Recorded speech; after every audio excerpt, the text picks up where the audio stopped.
Garden of Eden. It is an absolutely gorgeous, fantastic, perfect day. And life keeps getting better and better and better and better. And part of the reason why life keeps getting better and better and better and better is because we deliberately, consciously, purposefully attend to that every single day. And we're doing that in sustainable ways. Right now what we're doing is we are planting sweet potatoes. It's one of our favorite crops.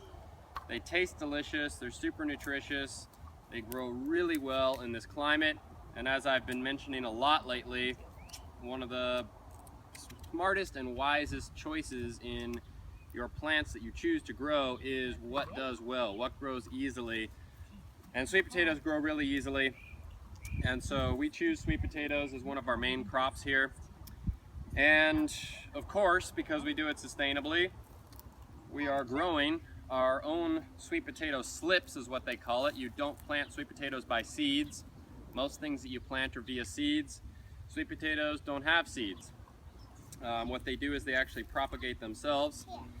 So it takes a few months, but what we've done is we've taken sweet potatoes, we've stuck some little toothpicks in them like you would an avocado seed, and then we put it in some water, and as long as you change the water every now and then before it gets too cloudy and too rotten, and you keep the water high enough to where the sweet potato is exposed to it, the roots will begin to grow down, and then these sprouts will begin to come out. So this one has obviously been growing a lot longer.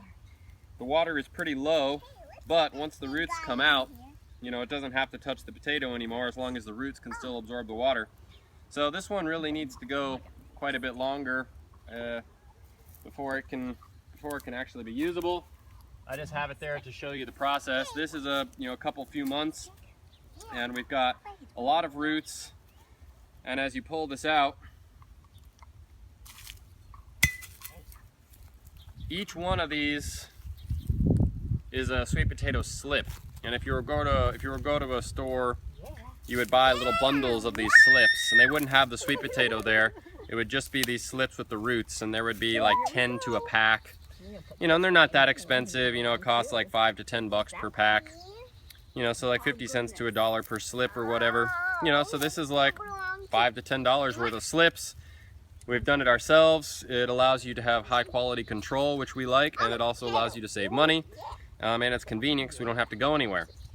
So, in order to plant these sweet potatoes, all we have is some super high quality soil here. Of course, no fertilizers, no pesticides, no herbicides, beyond organic, cultivated, right here in the Garden of Eden. You want to space them out really at least a foot. What happens is these sweet potato slips will grow into the ground, and actually what happens is really a sweet potato is just a root. So these roots actually start growing they just grow thicker and thicker and fatter, and the roots really turn into sweet potatoes. So all we're going to do, a good sharp knife really works the best. This is a nice Damascus steel blade. So all we're going to do here is take a slip, and we want to get as much of the roots on there as possible.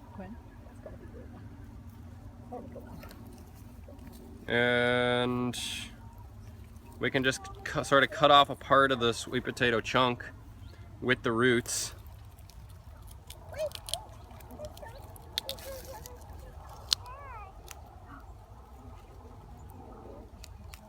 Like this. So now I have the roots and a sweet potato chunk. This is a sweet potato slip. And then I'm just going to plant them, down our rows here. About 1 every foot to 2 feet is pretty good. And then we've got, probably 2 to 3 feet in between the rows. And they'll spread out, a good foot, 2 feet radius and grow quite a few sweet potatoes. You can get a bunch of sweet potatoes from one slip. So it's not like, it's pretty crazy. This one sweet potato has got like 10 slips on there, but then each slip is gonna grow, 2 to 10 sweet potatoes, depending on the quality of your soil, the amount of water, and how much space, and nutrients, and the various other factors. But it's quite sustainable, quite productive. So we got Kiki and Shelly here, little garden fairies, and they're going down along this row. That row looks like it's pretty pretty close to fully packed. So I'm just gonna do this right here. And our soil is really nice and soft, so I don't have to like dig up an area or anything. But whenever you plant anything, you want to, if you don't have real soft soil, you want to sort of, you know, dig the soil up around so that the roots have nice soft soil to sort of propagate and spread out in. If you've got real hard, you know, like clay type soil, it takes a lot more energy for the roots to spread. So I'm able to lay down. Thank you, Kiki. Can I help? Kiki is a wise fairy, and so what she's pointing out here is when you get into spiritual gardening and spiritual food cultivation, what you find is that plants are actually sentient beings, and there's plenty of science to actually prove this. But plants are sentient beings, and they will actually grow with certain nutrients and certain qualities based upon the cultivators of these plants.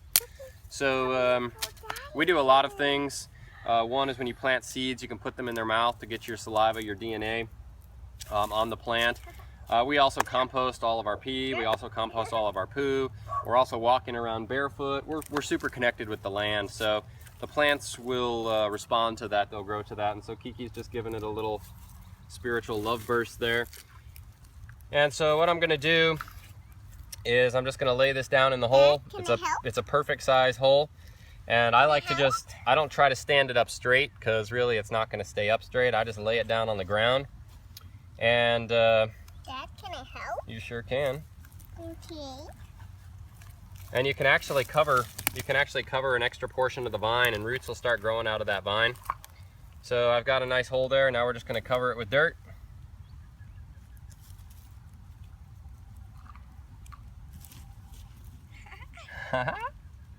Yay! It's that easy.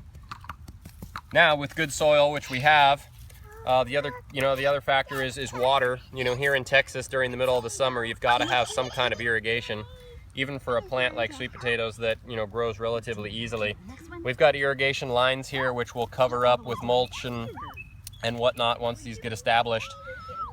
They do take a fair amount of water, but we've got a well, and we've got a drip system, and we've got tons of mulch. So as far as water usage goes, we're super low, super sustainable on the water usage. But this is basically it. We won't really need to do any weeding. We won't need to do any fertilizing, any herbicides, any pesticides. All we do is just turn on the drip hose, you know, once a day in the dead heat of the summer, once every other day. And normally we don't actually harvest these until after the first freeze. Once you get the first freeze, all the greens will die. But what's really great about sweet potatoes is that they store really well. And so if you have a cellar, you can dig them all up and you can put them in a cellar, and they'll last all the way till spring, summer the next year. If you don't have a cellar, the best method is actually to just leave them in the ground, and you only come out to harvest them as you need them.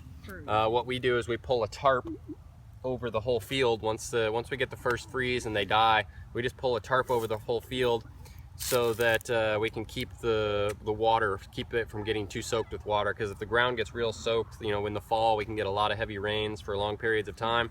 So if it gets too soaked, they will rot because they're not alive anymore. But if you keep it semi-dry, then they'll keep, you know, really quite well. Sometimes bugs will get to some of them, you know, moles or various other, you know, it's not as good as a cellar. But if you don't have a cellar, the best method is to just leave them in the ground. We just come out here, we dig them up as we want them. It really takes about 3 months to have anything substantial, so I wouldn't even try harvesting them any less than 3 months. But we're planting them in May right now. It's second week in May. You can't really plant them here in Texas any earlier than first, second week of May. So May, June, July. So I mean, I really wouldn't even try harvesting any before August, but really we wait till September, really more like October, November before we harvest. And we get, I mean, our sweet potatoes will literally be a couple feet long sometimes. We've had sweet potatoes over 20 pounds. Very, very serious sweet potatoes. But again, our soil is really good. We've also got the spiritual, you know, love energetics. We got a lot of things going for us. But this is just a basic little look at how we operate here in the Garden of Eden with our sweet potatoes, how sustainable it is. And I mean, really, we're having a lot of fun. You know, we're getting vitamins and nutrients from the sun. Oh, thank you, Kiki. You know, we're spending time together. This is healthy. And I mean, we've literally planted today what is going to be hundreds of pounds of food.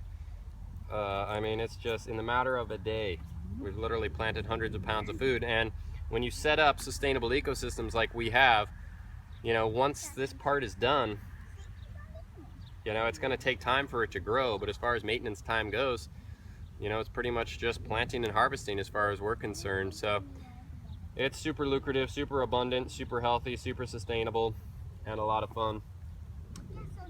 Thank you for tuning in. There's more than enough of everything. Anything is possible. Everything is energy. It's all in alignment. Yeah, you got it down there. Okay, next one. Bless. I know, it's so great to plant these sweet potatoes.